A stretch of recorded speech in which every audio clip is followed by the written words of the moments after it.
Welcome, all fellow wannabes. Welcome to the show. You are listening to the Wannabe Critic Podcast. I am one of your hosts, Gabriel Fast, and joining me on this fine eve are two individuals that have been pretty regular contributors to Wannabe Critic Productions as of late. One being Emma Fast, my wife, the other half of a guy and his wife. Emma, how are you feeling? I'm feeling good. Good. It's good to have you. And then also one Ryan Dalton, the Wannabe Critic Productions' very own Alan Wake himself. Ryan Dalton, how are you feeling, my friend? Is this a dream? Because that'll dictate how well I'm doing. Yeah, who knows? I mean, really, like, who knows at this point? Are you feeling good, though? For real? Oh, yeah. Man, I'm ready to go. Good. Ready to... yeah. You're down to clown, as they say. That's funny.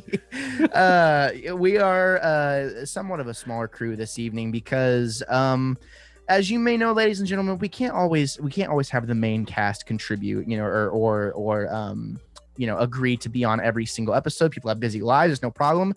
So we are kicking 2021 off with what we are going to be calling the Wannabe Critics Off Week, which is basically just a smaller cast with the same idea. We're going to be tackling kind of the underdog movies, so to speak, kind of the one-off, the standalones, the ones that never got a sequel but probably should have. You know what I mean? There's plenty of those out there too. We'll see what kind of conversations come up with that. Emma is going to be joining us, as well as Ryan and Rex Tucker, who couldn't be here tonight. God rest his soul. It was tragic. He completely forgot. He completely forgot about it. And no, it was miscommunication. It's always hard. I feel like the transition into 2021, it's going to be kind of hard to say, a little bit, like, for the first few weeks. I feel like the transition has been relatively good. We took about a week and a half, 2 weeks off from doing really anything as a group. And now, I'm kind of like hitting up the feeds and saying, like, hey, can we do this, and this, and I'm messaging on like multiple feeds, and it's a lot to keep up with. And, sometimes things just get lost in translation, and that's okay, because we're going to have a great conversation tonight. But I'm glad that you guys are here. I'm glad that we're talking about this movie. I'm so excited to be talking about this movie, Edge of Tomorrow, which originally was just called Edge of Tomorrow, but I think that the marketing was so bad for it back in the day, they actually had to put Live, Die, Repeat at the beginning of the movie. So it is Live, Die, Repeat, colon, Edge of Tomorrow. Starring, it is starring one Tom Cruise and one Emily Blunt. But we will, and normally what we're going to try and do for these off weeks is, we've tried to throw around news every once in a while, you know what I mean? Like into our main shows and stuff. But here's the thing. The country is on fire. It is on literal fire right now. And I just can't even check Twitter. I can't check Instagram or TikTok. None of the things that bring me joy. It just makes me, it's like that Entourage meme where Jeremy Piven, he's on his phone and then he just looks at the wall and just throws his phone at it. That's me right now. And, it's just what better way to kind of just distract ourselves from what's going on in the world by not talking about anything newsworthy right now and just getting together and nerding out. You know what I mean, guys? I'm so down.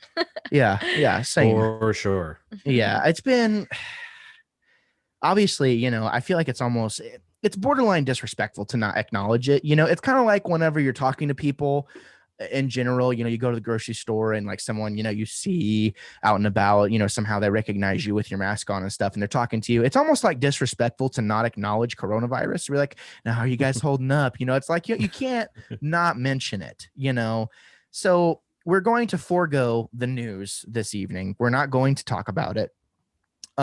But we will mention, obviously the Capitol building was stormed. It's been a big mess. There's a lot, the country is in shambles, and we're just going to leave it there. It's on fire as usual. It's just now it's in front of everybody. You know what I mean? So there's that. But this isn't a political podcast. This is a nerd podcast where we talk about all things nerdy, and I'm super excited to do so. But before we do that, instead of focusing on the news, I wanted to throw it to my fellow co-hosts and ask, how have you guys been? What have you been up to? Let's start with Emma, since she's right next to me. Yeah, I've been good. Just been fairly, I don't know. It's been a decent week. I'm happy for 2021. Happy for sounds so cliche, but new beginnings. And then I've had like 6 of the healthiest meals you could ever imagine. know. Like the past few days. You know what I mean? Yeah, literally. No, but yeah, it's been good. Now, Emma, you have a business, you know what I mean, that you have, you started it, what's been a year ago now, almost. Yeah, it'll be a year, February February. 1st. So And you're going to be celebrating your 1-year anniversary of that, right? I will be. So my shop was closed all December, so it's back open now, but just trying to prepare for a new collection, and there's a lot of new things coming for 2021, so I'm really excited for that. And you've been sharpening your podcast chops too. Yeah, I have. We've been podcasting a lot We together. did. We've already done been 2. Fun. We've already done 2 for 2021. One Iron Man 3 and one for Wonder Woman 1984. Perfect little date night. Yeah, it is literally, it has become like one of my favorite things to do. You know, if you can get a wife that'll podcast with you, then I think you have achieved nirvana at that point. Like that's the best. Ryan, what's been going on in your world, man? How have you been doing? Good, super busy. Wow. Where do I start? Late last year, we locked in final edits for my next book that's coming out. And the next step, so I'm just waiting on, probably be closer to spring. We'll be talking about covers and ramping up for marketing and stuff and things. So that's exciting. While we were doing that last year, I finished another book, which we're going to be shopping around to publishing houses again soon. And then I'm also working on 2 other projects. I've been outlining one because I'm a big outliner. So one of the next ones I'm going to do, I've been outlining that. And then I just recently pitched a retelling concept, which a retelling is like a modern interpretation of a classic story.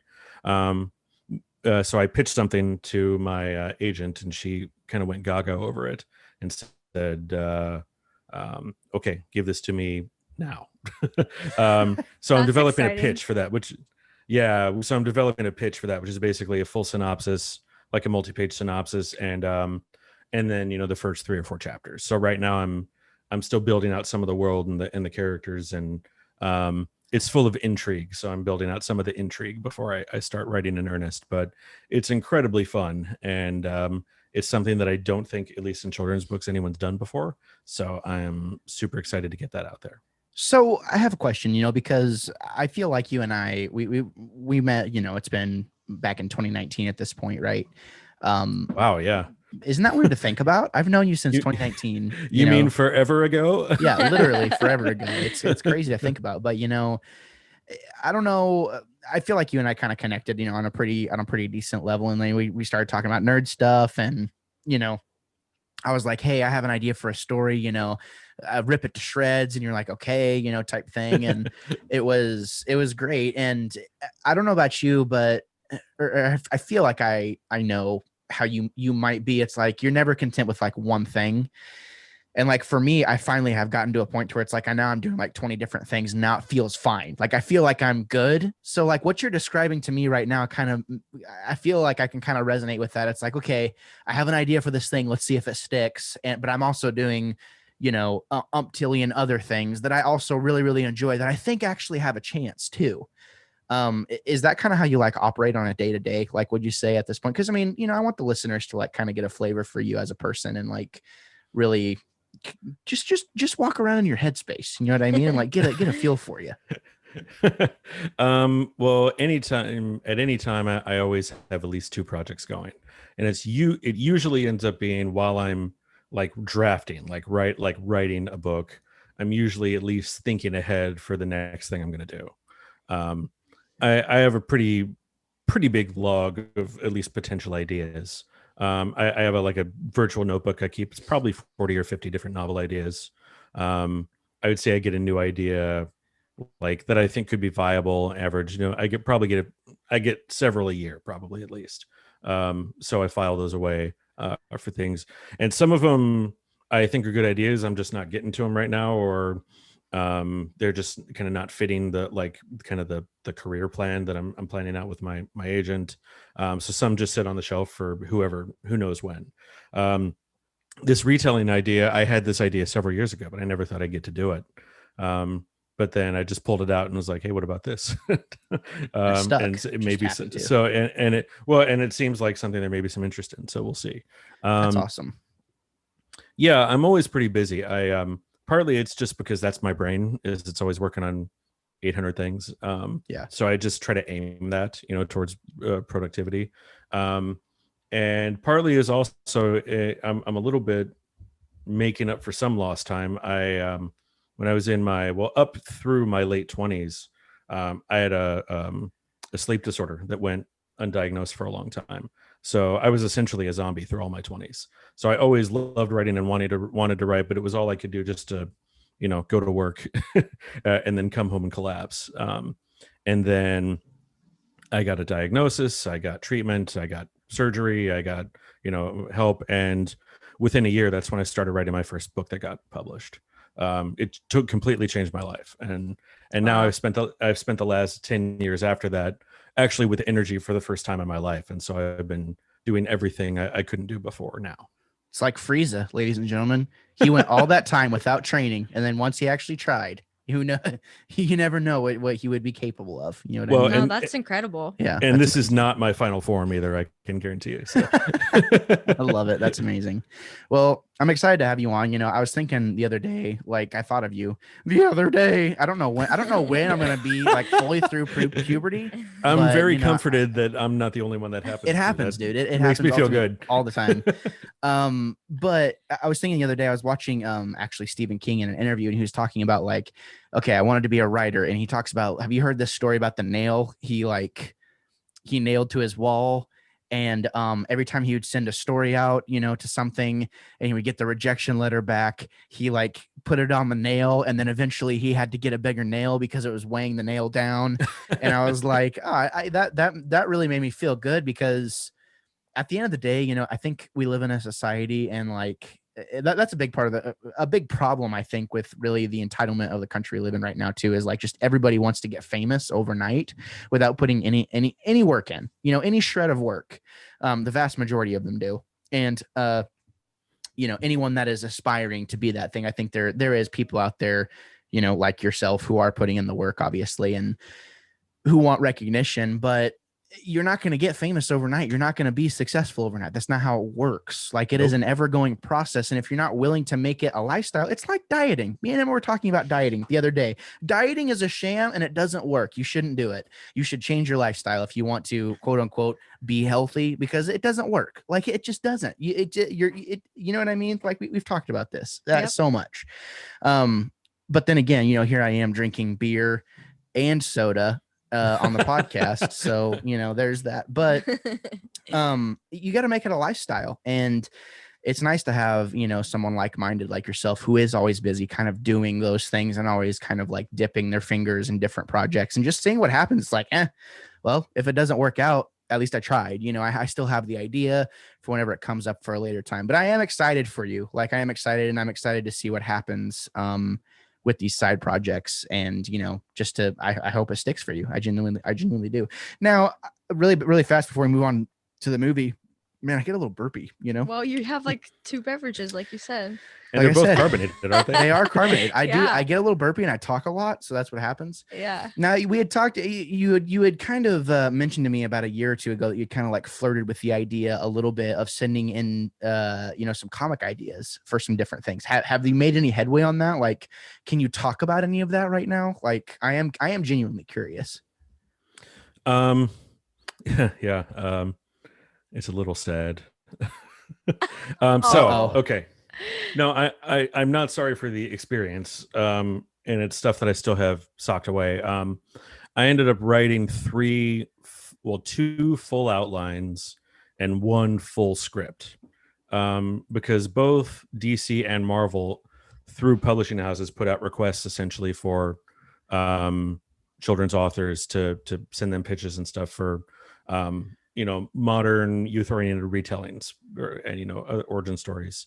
So I did a full-on like 10-page treatment for a Daredevil retelling, only to be told afterwards we're not doing anything with Daredevil. Oh God. So I spent a year actually doing these pitches. Probably I really like like was laser focused on them.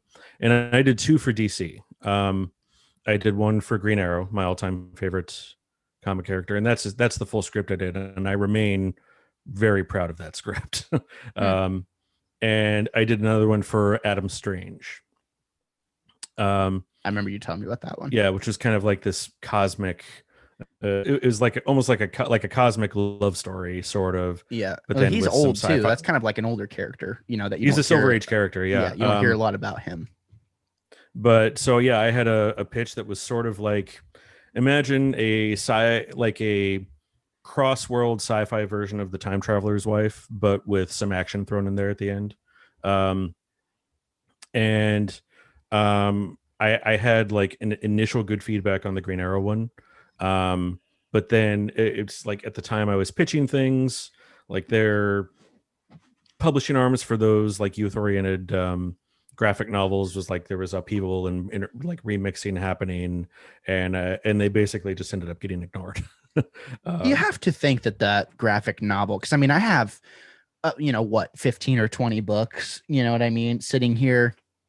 That's like one of the most competitive, it seems like that's one of the, I don't know if they could call it its own like side industry, because I know I mean, is it really? I mean, graphic novels, is that kind of its own little niche? Like, is that, because it seems like there's quite a bit of competition and quite a bit of saturation and lots of ideas there. So, I mean, is it hard to kind of like be like, okay, well, it's saturated, you know what I mean? Like it's maybe it is kind of hard for me to get this thing through type of thing. You know what I mean? Well, I mean, any any type of publishing is very hard. Yeah. Yeah. and the odds are always against you. And I have built a good reputation as a writer, like in the children's writing community, but it's not a nationally known name. So I think that probably is one of the reasons why they felt like they could ignore me. Yeah. Well, I mean, so I think the more you do though, too, like it's going to happen at some point. I would just, so you know, from Wannabe, from the Wannabe, like I'm Papa Wannabe, you know what I mean? Like, Papa Wannabe, hashtag. I would proudly buy a Green Arrow comic with Ryan Dalton's name on it, happily. That would be awesome, and I look forward to it. I look forward to that time. But if they extend you an arm to write the best anti-hero Batman story of all time, you're gonna have to do that. You know what I mean? Because it would be great. You know what I mean? So I mean, yeah, you can't say no to writing Batman, but at the same time, I just I really love the idea of the freedom of tackling some characters that don't necessarily always get the spotlight. Yeah, totally. Like I had other ideas for other pitches I could have done, but at that point I was like, well, what's the point? They're not reading them. I had one for Cyclops that I thought could have really changed people's perception of who Cyclops was. Yeah, some other ideas that I thought could have been really cool. Hey, maybe someday I'll still get to do them. I still have the idea. I still have all the pitches, and I still have the Green Arrow script. I know DC still has it. I mean, yeah, that would be fun. I think that Green Arrow script's probably one of the best things I've written. So I would love for that to get out there. Well, then it has to. Now this is what we're doing. We're audibly talking about this thing as a group of individuals. We are willing this thing into existence. Just be on the lookout, Wannabes, for the next 2 or 3 years. There's going to be a Green Arrow comic out there with Ryan Dalton's name on it. And I fully expect you to check in with us, on the off weeks whenever we have time to talk about these types of things and let us know how it's going. But I can happily say that I'm much happier talking about Ryan Dalton's career on, in lieu of the news segment this week, because, that's way more fun to talk about and super interesting. Don't you agree, Emma? Yeah, totally. Super, super cool to hear about. Yeah, I agree. It's just like yeah. I mean, it's cool. It's like, how often do you get to say like, oh yeah, we have an author on our show, like an established author? Like that doesn't happen. I mean, it does, but not to very many people.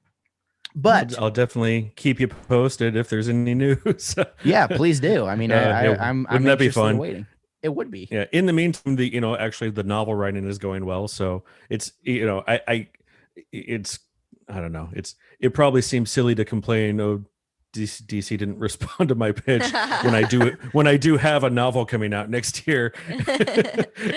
Yeah. So and I know, 5 years ago I would have murdered somebody to be at the point that I'm at now. So in addition, like of course it can be discouraging, but I also like to periodically stop and think, I've made it through milestones that like the me of the past would have been, so thrilled to make it through. So at the same time as things like that can be discouraging, I'm having a total blast, like being in the game, writing books that are getting published. And it's a childhood dream. So I'm having a great time overall. And that's why you're here, honestly. Like, that's why you're invited, because just to hear you say those words, that's the type of people that I need, kind of on this platform. You know what I mean? That's the kind of people that I need doing this type of stuff. And that's the kind of people that I want listening to the show, the shows that we have, because it is like that same thing. Even for me, it's like when we put something out, you can't be mad that one person watched that. How can you be mad at that? I just don't even understand that. You know what I mean? There's people who are like always gunning for subscribers or, yada, yada, yada. And we don't make money yet, obviously.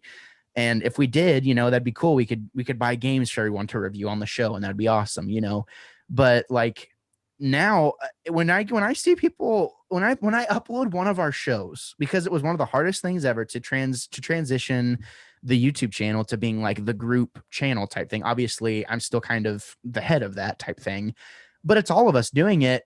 And it used to be just me. It still is amazing whenever I upload an hour and a half long podcast and then I see, oh my God, this has 140 minutes watched, and somebody, the average view time is 30 minutes or 25 minutes or whatever. It's like, oh my God, people are sticking around and are listening to what we have to say. And if you would have told me that a year ago that I would have visual numbers, of a video podcast, even 2 years ago, whenever we really started ramping it up, I would have said, you're an idiot. Like, no way, no one's going to listen to us. No one's going to watch it. But yet here we are. And, here we have someone that is super cool. And obviously my wife, an established business owner at this point, we have cool people on the show, and it is just super cool to me to know that we have just kind of a varied cast of people that are willing to come on and talk about nonsense, because that's genuinely what they want to spend their time on.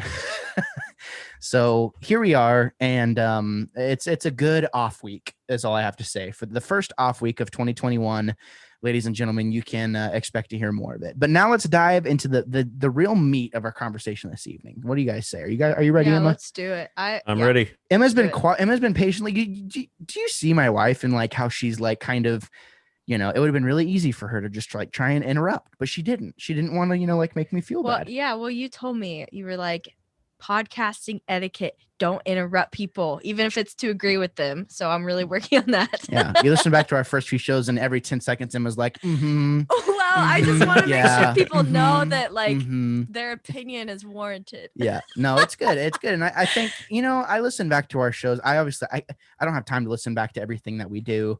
But when I do, it makes me happy just to see like where we were a year and a half ago to where we are now, and how we're continuing to get better and learning. It's just a lot of fun, and it's super fulfilling. It's one of like the most fulfilling things ever. And I'm just glad I'm glad you guys are here. But we're here. Emma's ready to talk about it.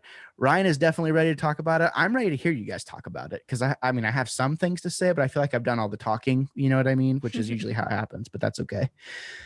We are talking about Live, Die, Repeat. As I said before, The Edge of Tomorrow, or just Live, Die, Repeat, Edge of Tomorrow, starring Tom Cruise and Emily Blunt, released in 2014, ladies and gentlemen, 2014. Now, 2014 is also the year that X-Men Days of Future Past came out. I just watched that movie today, just wrapped it up.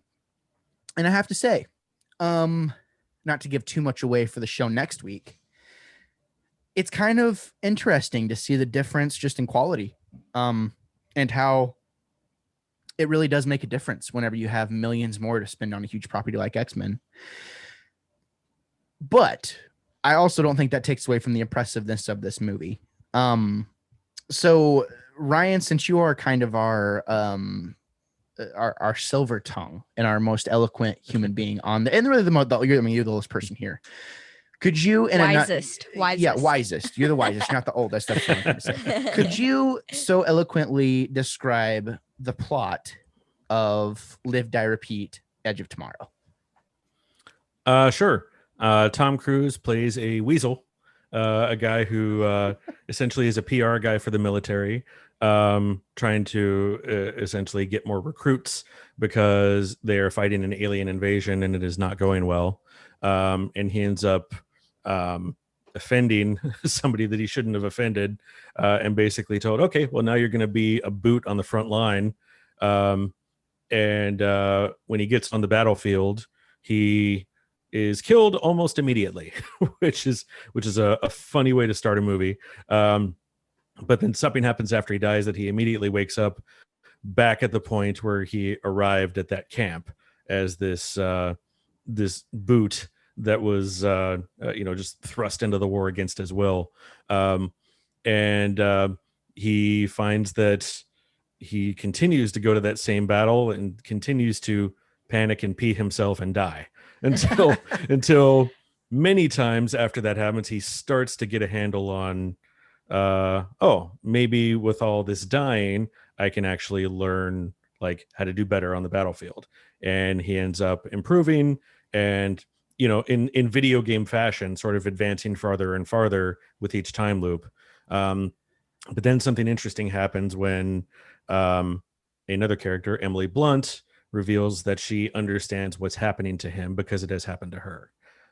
And so that's when it kicks off them trying to figure out how to turn back the time bending capabilities back onto the aliens and use it to save humanity. Yeah, and that is the best nutshell ever. Like that's pretty solid. Good job. Ryan should always tell the plots. Yeah, no kidding. If he's, I'm gonna quit asking Caleb and Rex, because Caleb will be like, Caleb will just get too nervous, I think, and then Rex will just be like, "Well, dude, like what happened was, no, I'm just kidding. I love you guys." This also is a very easy plot to. Yeah, I mean, this isn't super intricate. It is sci-fi Groundhog Day, right? Mm-hmm. I mean, it is Groundhog Day with a different spin on it. And Emma, do you have anything to add to the nutshell? No, I mean that was a really good nutshell. That was pretty solid. And I think the only thing I could really add is, some small details to push us forward. They learn that, the beast that killed Tom Cruise the first time is like a special version of these aliens called the Alphas, and Tom Cruise gets, kind of pelted with some of its blood, and you find out that that's what's making things kind of reset over and over and over again. Or that was kind of also like why the aliens keep winning. Sorry, I interrupted you. I broke a podcast rule. No, please, you can always interrupt me, just not Emma. Emma can't interrupt me. I'm not allowed. It's not because she's a girl; it's because she's my wife. For those of you listening, no, yeah, but I thought that the whole, alpha, that was the thing that kind of kicked it off, and that's like kind of like the reason that they're winning and type thing. The aliens are winning, and they kind of learning about the whole Omega aspect, and the Omega is the reason why the day keeps getting reset. So whenever you kind of have that click with Emily Blunt, the story just kind of progresses and really moves forward there. And shout out to Emily Blunt. She did really well. I love Emily Blunt. I really do. And we know, babe. And it's not for the same reasons. I mean, whatever. No, she did great. She did a good job. But I also, Tom Cruise killed it in this movie. It is an absolute travesty. I feel like there was probably a point in time. There was probably a time in Tom Cruise's career whenever he just looked at himself in the mirror and said, "They're never going to give you an Oscar. They haven't given Leo one yet until 2012 or whenever. They haven't or when did they give him one? 2016, 2017, something like that." It's like he looked at himself in the mirror and was like, "You're never going to get one. Just now you have the money, make movies where you're going to have fun." And I feel like from 2012 onward, we have gotten like peak Tom Cruise. Am I wrong? Yeah, I feel like with his renaissance happened with Mission Impossible. Yes, totally. Yeah, and him kind of, that whole franchise taking off, and I think from that point on, he definitely hit a stride, and he put out good movies before that too. But yeah, he did. Yeah, at that point, it just he had like a second life. Sorry, go ahead. No, I'm done. I interrupted you. No, Emma, you can talk now. Okay, No. I'm allowed. No, I think he's a great actor, and I really like Tom Cruise. Some people give him a really hard time and just don't like him, which is fine. But yeah, no, I think he's a great actor. I mean, yeah, I think there was a time in Hollywood where he was kind of like, I mean, I would call him an elite now, but I think just in terms of like acting chops, you could tell there were multiple times I feel like that he was kind of gunning for those performances where uh you know, he kind of wanted to be considered for the Oscar, I think, you know, especially kind of in the mid to late 90s. And I think there was a time period where literally it did feel like he just kind of came to grips with the facts like, dude, you are like peak action movie star at this point. I'll never forget whenever Mission Impossible 3 came out, and it felt a little weird. Tom Cruise felt a little off in that movie for some reason. But then like, or no, I'm sorry, it was Ghost Protocol. Mission Impossible Ghost Protocol. He felt a little off, but I always thought Mission Impossible 3 was awesome. And now we've seen kind of his blossom as to just accepting that, yeah, um, I'm accepting that I'm just an action movie star, you know. And it's hard because I feel like there's a lot of really great performances from Tom Cruise in a lot of these movies that like really sell him as that character. I mean, I think about movies like Minority Report, right? That's one we should cover on the off week for sure. Where you totally buy this Jack performance. Reacher was good. Yeah, and Jack Reacher, the Jack Reacher movies are awesome too. And in this movie too, I really, the whole PR thing, and you know, I totally bought it. Like it couldn't, I don't think you could have found a better person for the role, honestly. You know, it just made too much sense. And I think Tom Cruise finds himself in a lot of roles that really make a lot of sense for him, which I think, what do they call that? They call that a typecast now, I think. But go ahead. Well, I Ryan. think that's how you know he's a good actor, in that he makes all the, I mean, part of it is that he gets to pick whatever role he wants, but also whatever role he's in, he kind of seems like he belongs in the role. He does a good job, Yeah. which is a hallmark of a really good actor. Like, so I agree. I think he's a better actor than he probably ever got credit for. He's just also so good at the spectacle and things. But like with Jack Reacher, you know, that was a very understated character that he could have easily taken like over the top. But I mean, he practically didn't even raise his voice in that movie. It was just very like, yeah, he was just kind of like the quiet soldier in that one. And I think, you know, like Jack Reacher is, Emma, have you read any of the Jack Reacher books? I have not. Well, Jack Reacher is not Tom Cruise, just so you know. Like, if you think about the character of Jack Reacher, I think that's honestly probably what held those movies back, is people who loved the books went and saw the movie and was like, Tom Cruise 5'8", like, you know what I mean? And Jack Reacher is not that. Like, Jack Reacher is like this tall, hulking dude, you know, in the novels. And that's, but kudos to Tom Cruise, because Tom Cruise is like, big whoop, I can do that. You know what I mean? And totally sells it. And it's like just kind of a parallel universe in a way with the Jack Reacher stuff. You know, I think the books can be their thing, the movies can be their thing. You know, it is what it is type thing. But I think one thing that does kind of hold the movie back a little bit, we have one other big star in the movie. We had Bill Paxton and Charlie Bucket's dad from Charlie and the Chocolate Factory. He's not a big character. I mean, he was like the only other, like, you know, anyone that I could really recognize. Yeah. So, you know, I think there's a lot there. Those three characters really kind of carry the movie on their back, I think. And that's fine. That's what it's supposed to do.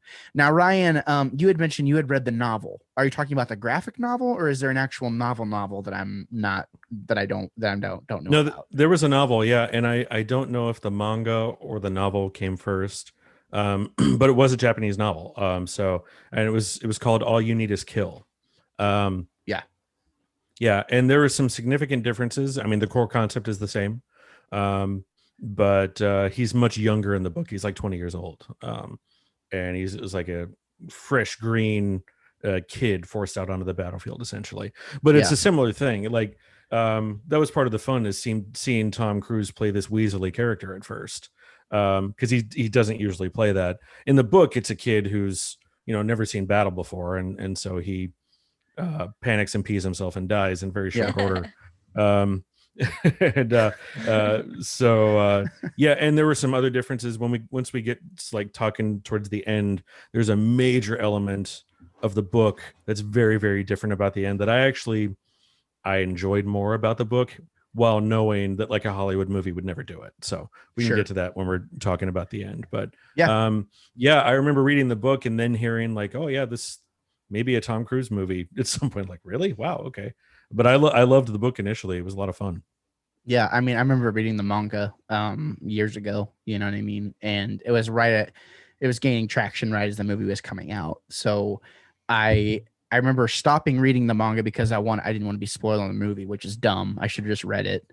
But I you know, it was a different time. I was a different Gabe back then. You know what I mean? I was an 18-year-old Gabe. It's way different. So now in true wannabe fashion, let's go around the room. Let's say, do we like this movie? Yes or no? There is no gray area, and then we'll score it at the end, obviously. Emma, since you're right here, why don't you say, you know, what you think? Do you like this movie? I did like this movie. I feel like I have a little bit of a different perspective because, you know, Ryan's read the book, you've read the manga. I had literally never heard of this movie until you asked if I wanted to watch it with you and review it on the podcast. And I was like, what? How did I never hear about this movie? And you were talking a little bit about the marketing and how it was kind of not great. But yeah, I mean, usually as a kid, I would have any action movie, like we would have gone to see it in the theater, but I had never heard of this movie. And I didn't really know what the movie was about when we started watching it. But she's on Facebook and like, you know, just kind of well, like, yeah, I was kind of like, and- yeah, I'll kind of pay attention to this, whatever. But about 10 minutes in, Yeah. I was like off my phone, paying attention. I was like, this is really interesting. I don't know if this movie got great ratings or not, but personally going into it with no expectations, no anything, I really liked this movie. I had a ball watching this movie actually. I was just surprised that there was a movie like this that I hadn't seen before, and it was kind of exciting to me to not know what was going to happen and not really know what was going on. And yeah, I was super into it, super excited to see what would happen at the end. And yeah, I enjoyed this movie for sure. like a kid in a candy store. I mean, just as like a typical like movie watcher, you know, yeah, I enjoyed it. Well said. Obviously there were, you know, little problems here and there, but Yeah. as overall, I enjoyed it. Yeah. And we'll get to that. Thank you. I'm so happy you're here. Thank you for coming on. You're great. You know, we said a few weeks ago, Emma, or, you know, I guess it's been a couple months ago that Emma was going to join us semi-regular, and I kept my promise. Here she is. Yeah. There you go. Hey, I'm just here and there. She's here and there, I'll all pop over in the here. place. Ryan, do you like this movie? Yes, very much. I had a blast with it. Good action. You know, a little bit of humor in there, some fun characters. Like you mentioned, Bill Paxton, he's great for like chewing up scenery, and seeing Tom Cruise start out as a different type of character. I mean, what's not to love about Emily Blunt? So He said it. He went there. Though. It's true. I mean, she just, to put it bluntly, you know what I mean? I'm so sorry. That was horrible. Sorry, ladies and gentlemen. You can log off now if you want to. No. Yeah, I have to agree with you. You know, like it's great fun. It's a fun movie, and you know, I was looking at the IMDb, just out of curiosity, ballpark. Knowing Ryan, you don't have IMDb up right now on this movie, do you? No. Okay, because I thought you might have. You know what I mean? That seems like something that you would do, and I just wanted to make sure. Out of curiosity, what do you think this has on IMDb, Emma? You mean a rating? Yeah, a rating, like okay. Yeah, like it's rank or whatever. You know. I saw it on your laptop earlier. Oh, so okay. So you cheating. Ryan, what do you think? I'm gonna guess people give it a 6. A 6. Okay. Well, it actually is higher than that. It actually is at a 7.9. Oh, well, awesome. I didn't look up Rotten Tomatoes, but I will. Actually just looked in the 10 or 15 minutes that we just took because of the internet being out to realize that it has a 91% on Rotten Tomatoes, as well as a 90% user score on Rotten Tomatoes. So the IMDb feels about right. You know what I mean? We always use this as kind of a gauge for our wannabes' honest opinion, right? But man, a 90% on Rotten Tomatoes. I mean, Emma, do you think that feels kind of high? It feels a little high. For some reason, I thought, since I didn't know much going into this, and just the fact that I didn't know anything about this movie, I just felt like people might not like it that much. But so those scores kind of surprised me. I like where IMDb score is at. Rotten Tomatoes seems a little high, but I mean, maybe for the time, I don't know. Maybe people just really liked it. Yeah, that's a good point. And also, like, I don't know. I feel like I fall somewhere in the middle. You know what I mean? But we'll wait. We'll wait until the end of our discussion here. The good thing about this plot is that it isn't really too. It's like artificially intricate almost. Like there isn't actually a ton going on. It's just I guess as the movie progresses, we're just kind of just supposed to come to realize like, oh, he's been through this probably a couple hundred times at this point, and he's Minimum. yeah, I mean at a minimum, yeah, that's a great way to put it. And he just continues to learn more and more about Emily Blunt, and that's kind of like when their love story. And that's really, Emma doesn't want to admit it, that's really whenever she got invested, whenever she realized that this was a love story. Well, I love a good love story. She does. For She sure. loves. She loves a good love story. For sure. And it does. It's kind of. I don't know. I want to take a minute. We're gonna tackle two things. I want us to say what our favorite parts were and what doesn't work for us. So before I go any farther, let's just go ahead and kind of segue into that. We've added. There have been things against us this evening that have added, upwards of an hour extra onto our discussion that, just unforeseen. So we're just going to kind of keep it, consistent and concise. Let's go around the room. Emma, what works for you the most in this movie? I like the concept a lot. Even though it's not that maybe intricate or, whatever. I like the concept. I liked the repetitiveness, but it didn't feel repetitive because there were always new things happening, new things progressing in the story. And I just thought it was a good, sci-fi movie. I liked the action. Sometimes I don't really like action movies that much because it's just the action is excessive and annoying, but it worked in this movie, and yeah, I liked it. I liked the relationship between Emily Blunt's character and Cage, Tom Cruise's character, because even though he kept waking up and he'd spent so much time with her, it was still the same day for Emily Blunt's character. So it was her first time meeting him every time he woke up. So even though he was getting to know her really well, she really didn't know him that well. So that was just kind of an interesting dynamic that I really enjoyed. Interesting is one way to put it, for sure. I'm excited to come back to that relationship Okay. actually a little bit later. I do agree though with you. It was interesting, and it's certainly made for good entertainment. You know what I mean? And like, just don't think about it too hard is all I have to say. You know what I mean? And I guess. definitely didn't, and I think that's why I was Yeah. able to enjoy this movie as much as I did. Yeah, no, I think that's a good way to put it. Ryan, what are your high points for this movie? I like that we get to see him earn being awesome. Yeah. I like that he starts out so pitiful, and we get to see incremental improvements, and then by the end of it, he's a very casual, unstoppable force where like he's walking through the battlefield, mowing through enemies, and he could not care less.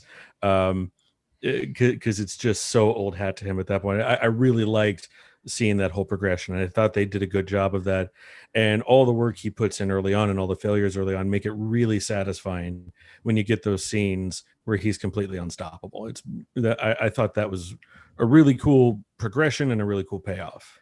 Almost like he is like predicting the future, and the first time he confronts Emily Blunt, and she's like, come find me when you wake up, she just kind of throws her sword down because she knows it's a wipe, you know what I mean? And it reminded me of a Destiny raid, like whenever you go into a Destiny raid and like you don't get the components just right, it's like, all right, everybody wipe, you know what I mean?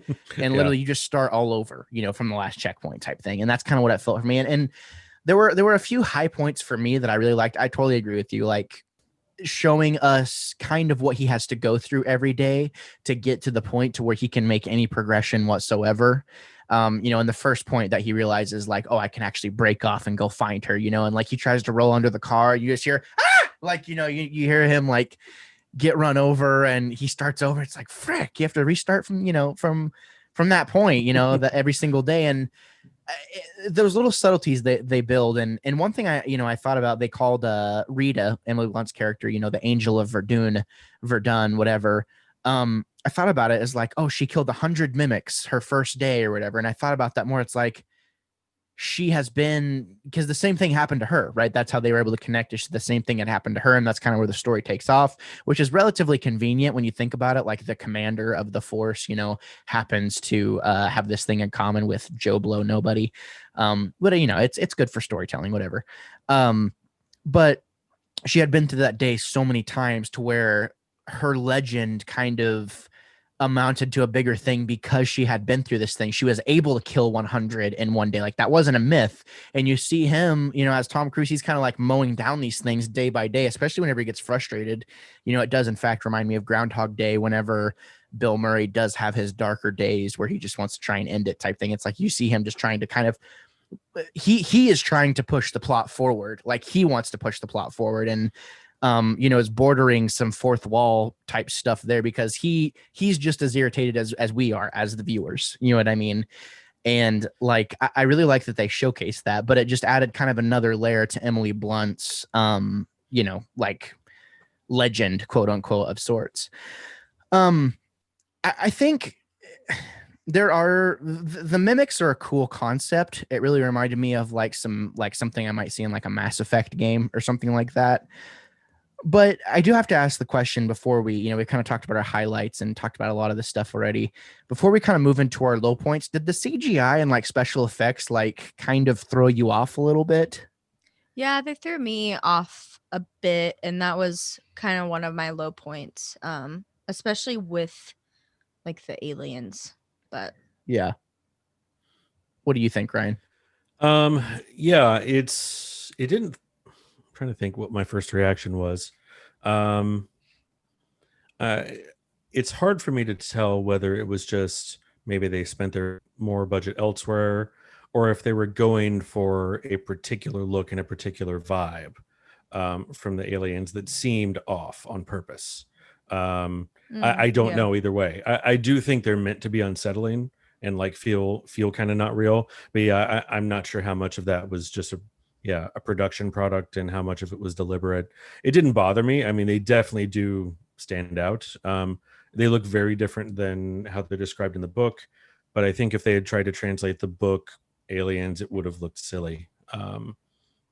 But I guess part of my first impression when I saw them was like, oh, there's nothing like the book at all. So that was the first thing I processed, and then had to kind of come to realize, well, but the book ones kind of just work for the book. Yeah. So yeah, I guess how do they but describe him in the book? Sort of like man-sized armored frogs. Huh. And that could look either terrifying or really silly. Yeah. So I could understand steering away from that. Yeah. Because if you get one thing wrong, they're going to look funny instead of scary. Like the frogs in Mandalorian. Yeah. Yeah, that makes sense. You know, that does make sense. It does feel like they kind of went a little more like video gamey a little bit here. You know what I mean? Because I mean, that was one of the things for me was these things. It almost felt kind of like Cloverfield, right? You know, these things are huge. You know, these things are lethal. You know, they are a force to be reckoned with. And but at the same time, I think one thing that can make aliens feel really cool and why, you know, as humanoids, like we're so scared of humanoids is because they're inherently like relatable. Like it looks like a man type thing, but it's not, you know, and it makes us think like, oh, like there's a sense of familiarity, but we know this isn't right type thing. Whereas This just felt more like beastie a little bit, like more Avatar-esque in a way. You know what I mean? So I don't know if that's like the best way to put it. It just that was one thing that kind of threw me off a little bit. I don't think it landed for me every time, but I think it did, for the time that it came out, it did execute its purpose. So do we have any more high points before we want to move on to like our biggest like critiques or the things we didn't like the most? I would say one more high point that I thought of, which could have been considered a low point to other people depending on how you like your stories told. I know that you love it when storytellers kill the main characters, and I like that too in certain instances, but with this, I remember saying towards the end of the movie, like, oh, I wish they could both like live at the end. But I thought that wasn't gonna happen, especially when she's like, we know we're neither of us is making it out of this, But then when he wakes up at that during that same day, and she's still alive at the end of the movie, I liked it, even though I think it could have been like, oh, that's kind of dumb. Like I liked it because I was like, oh, happy ending. I'm a sucker for a happy ending, so I liked that. Yeah, that's really well put. Ryan, anything else for you for a high point? I thought they peppered in humor really effectively. Like they found a way to make some of his deaths comical, like you said, with the truck running over him that one time. I think Tom Cruise is actually good at that, like putting that stuff in. And Doug Liman, the guy who directed it, is good at super serious stuff, like he did the Bourne Identity and that kind of thing with like almost zero humor. But then we saw here where he's good at actually also having some nice comedic beats. And I think in a movie like this, it's important to have those little breaks in between all the intense stuff. So I thought that was well done.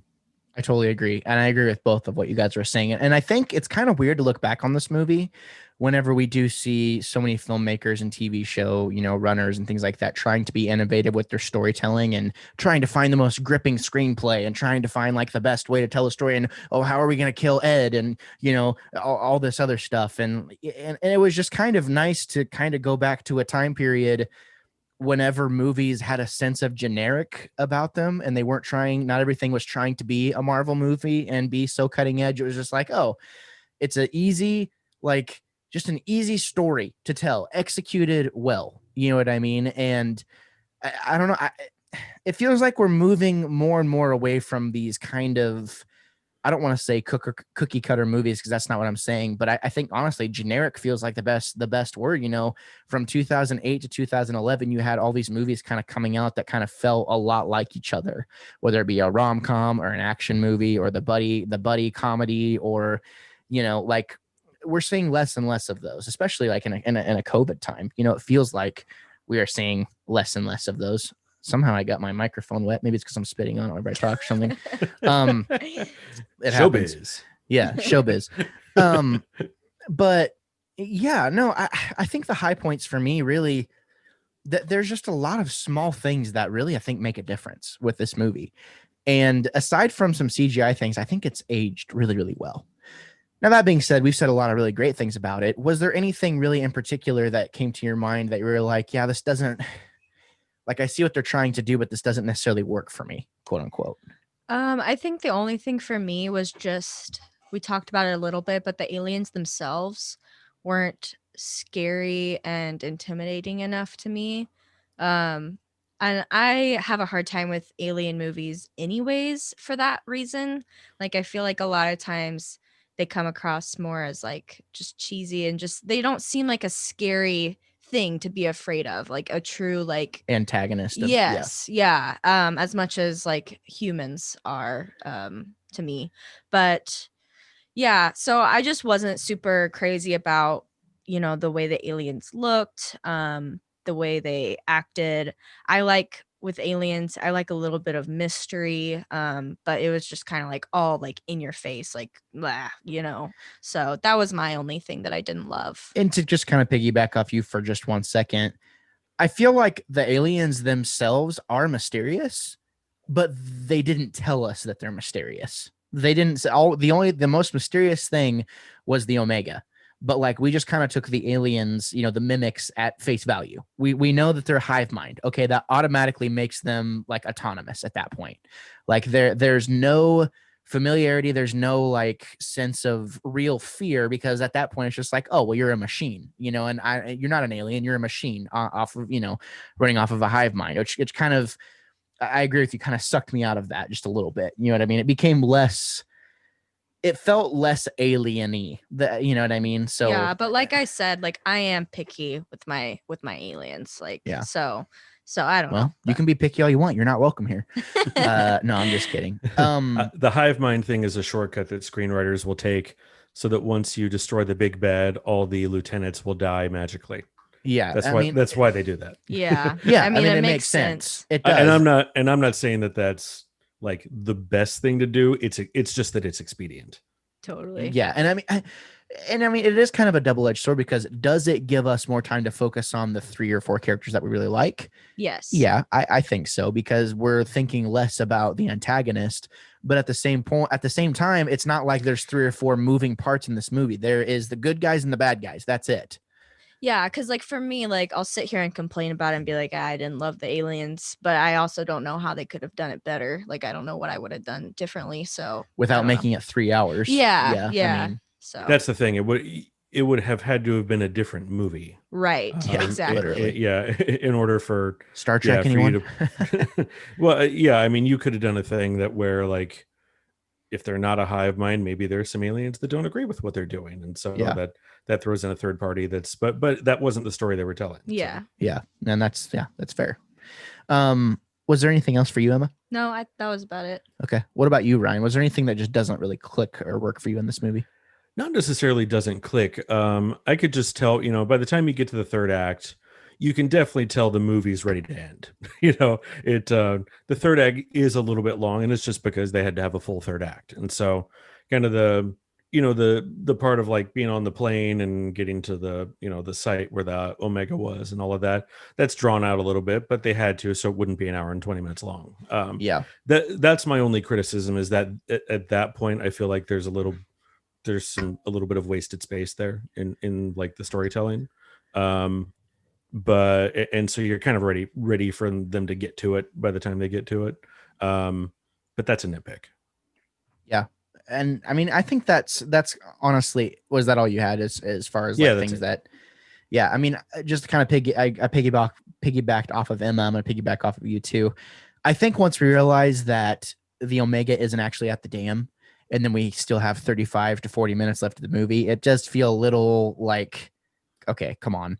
But at the same time, it does give us more time to get character building, get that relationship building with Emily Blunt and Tom Cruise. And that being said, though, that is my biggest nitpick of this movie. The biggest thing I don't like about the movie is that Tom Cruise can advance his feelings for Emily Blunt and, all the people around him.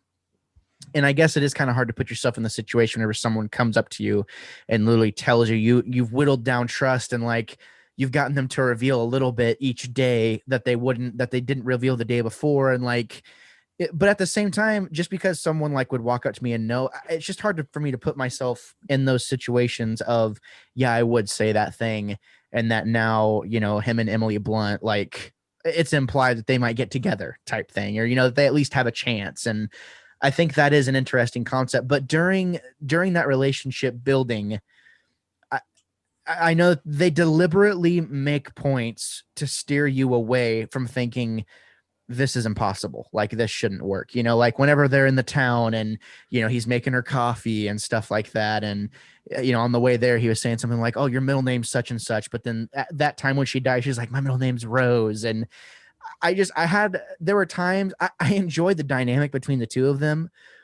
But whenever I thought too hard about it, it kind of put me like, not in a negative mindset, but I was just kind of like giving it a little bit of side eye because I know that it shouldn't work, yet it was. So I don't know if that's a negative or a nitpick, but I don't know. I feel like that would probably be the biggest thing that maybe a lot of people would have to say about the movie. But other than that, I mean, I can't think of a ton of things to knock this movie for. I think all the performances are awesome.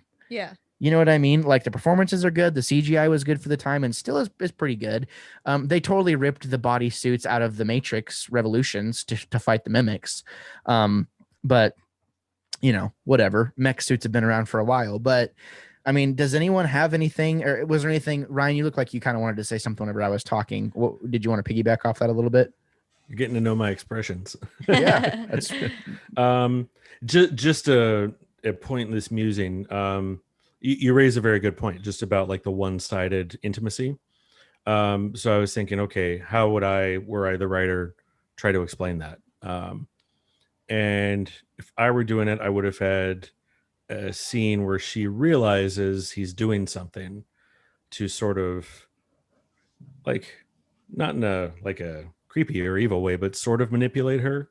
And it comes down to, she realizes, oh, you've done this hundreds of times, hundreds of days with me, so you know all the right things to say to me, to get me to talk, to sort of artificially create intimacy, to get past my armor and things. And so you could say, just like he's learning to fight the aliens, he's also learning how to unlock her so that she'll trust him in a short amount of time.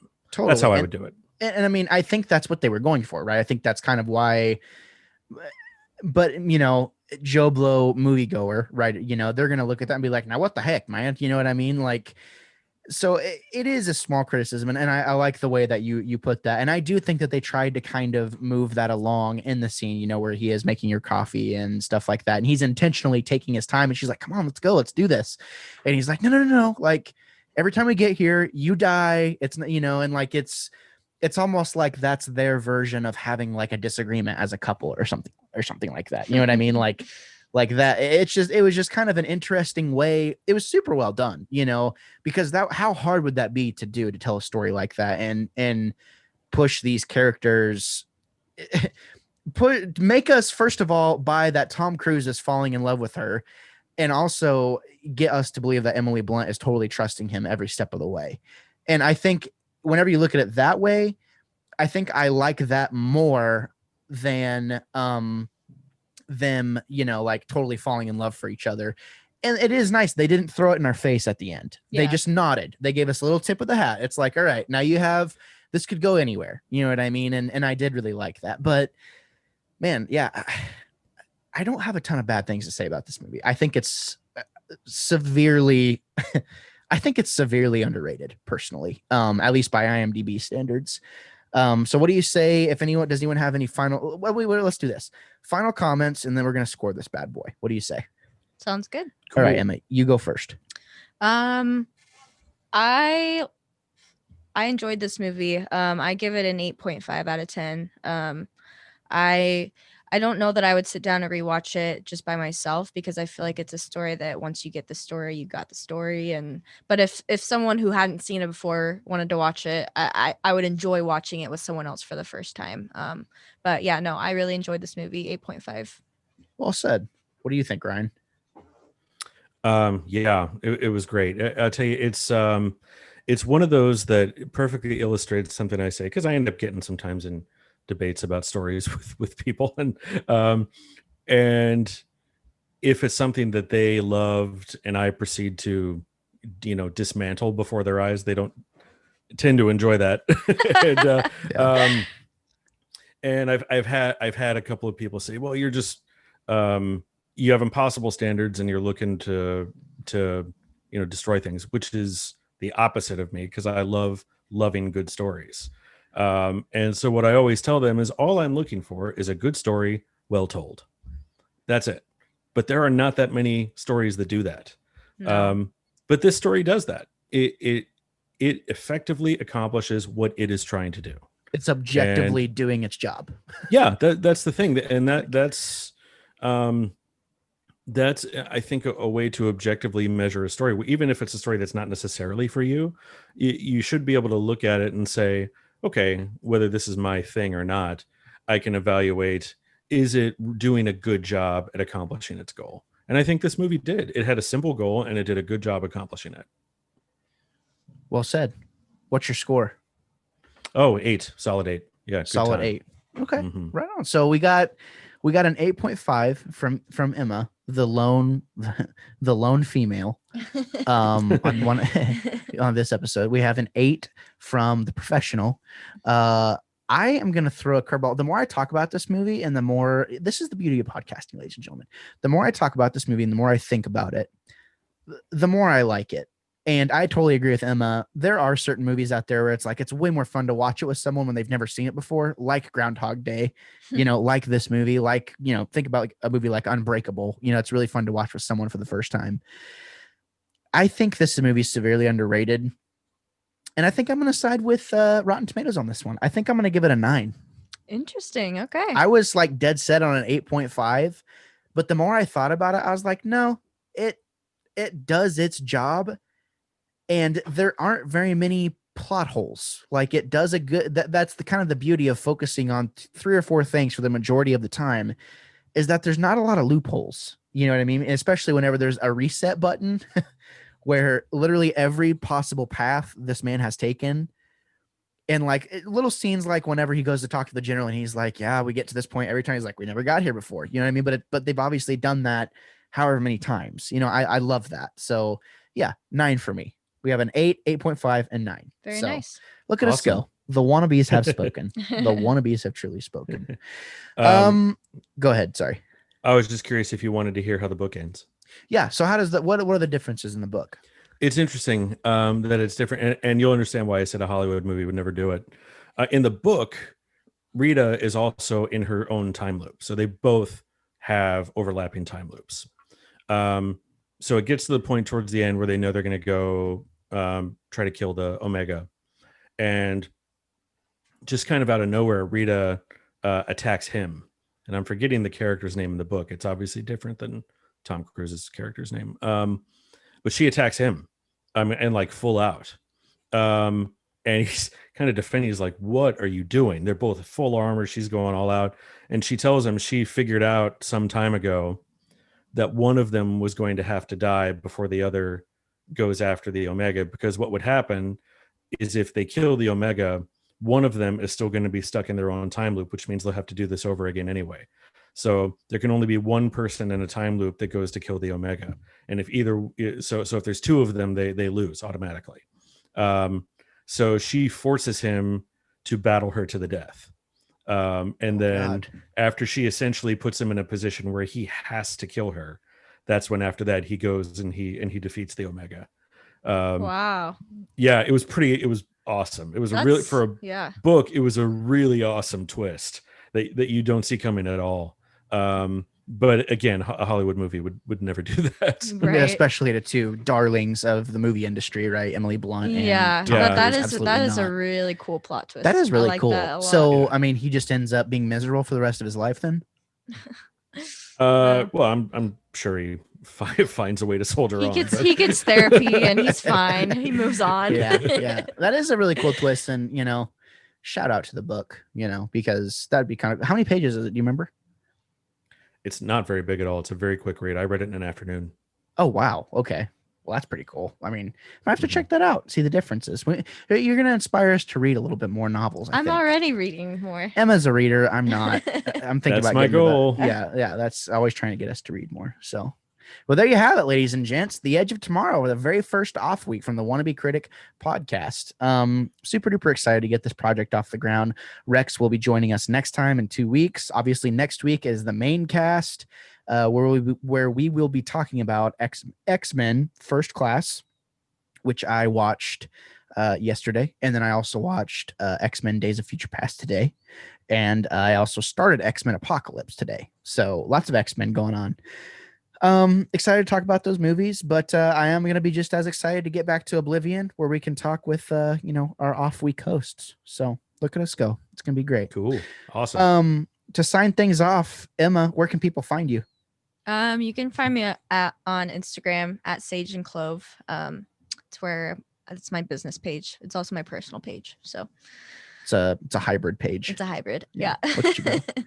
And then Ryan, where can people find you if you want them to find you? At Ryan Dalton on Instagram, at iRyanDalton on Twitter. You could probably just search for me on Facebook. I'm on Facebook as well. And my books are out there. I have a sci-fi trilogy called the Time Shift Trilogy. That is, I know you can get it on Amazon, and they're a few years old at this point.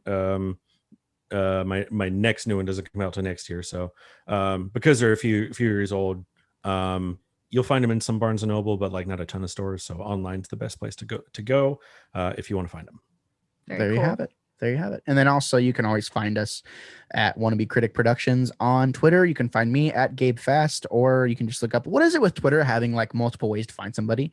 You can use their username or their other username. You have two really usernames. Weird. It's weird. Yeah. So you can find me at Gabe Fast or _ Wannabe Critic.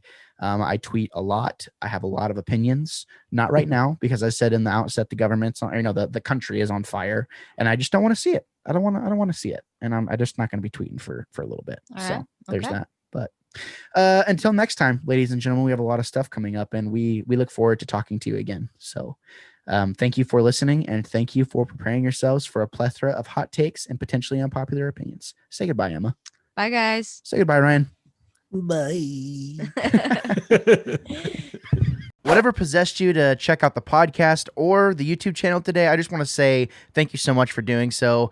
If this is your first time here, I would appreciate it, if you would consider subscribing. As you can tell, it's not just me here anymore. I mean, I do stuff by myself, but the podcast is going to reside here from now on, in video form. So if you want to see more content, if you want to be notified, every time we post something, whether it be a clip, a podcast, a review, an interview, whatever it may be, if it's gaming stuff, make sure you click that bell and hit the subscribe button, and we will see you next time. Thanks for sticking around, and thank you for preparing yourselves for a plethora of hot takes and potentially unpopular opinions. I'm Gabriel Fast. I will always be the Wannabe Critic.